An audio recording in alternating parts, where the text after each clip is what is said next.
या गोष्टीच्या बाबतीत त्यांनी जनहिताच्या दृष्टीने तडजोड करायला पाहिजे होती, पण ती तडजोड झालेली नाही. मग त्याच्यावर मी कधी टीका केलेली नाही, कारण त्यांच्या आदरापोटी मी आजपर्यंत वाट बघत थांबलो की आज न उद्या कधीतरी ह्या सह्या बदलून मिळतील आणि आपल्याला मल्टीस्पेशालिटी हॉस्पिटल करता येईल.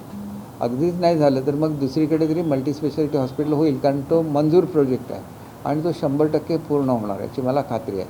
तुम्ही जर हॉस्पिटलमध्ये आमच्या हायेस्ट OPD जी ह्याच्यातली आहे जिल्ह्यातली, ही आमच्या हॉस्पिटलमध्ये असते. त्याला अत्याधुनिक बनवलेलं आहे त्या हॉस्पिटललासुद्धा, आणि त्याच्यामुळे अशा कुठल्याही सेवा नाहीत की ज्या ठिकाणी आम्ही कमी आहोत. काही ठिकाणी टेंडर्स निघालेली आहेत, जसं सावंतवाडीच्या ST स्टँडचं BOTवर टेंडर निघालेलं आहे, म्हणजे त्याच्यासाठी आर्किटेक्टची नेमणूक करण्यात आलेली आहे. त्या आर्किटेक्टच्या नेमणुकीनंतर तिथे एक अत्याधुनिक स्टँड हा उभा राहील. पूर्वी नुसतं रिपेअरचं मंजुरी होती आणि त्याच्यासाठी 76 लाख रुपये मंजूर होते. आता पूर्ण त्याचं नूतनीकरण होणार आणि कोट्यावधी रुपये खर्चाचा तो प्रकल्प हा उभा राहील.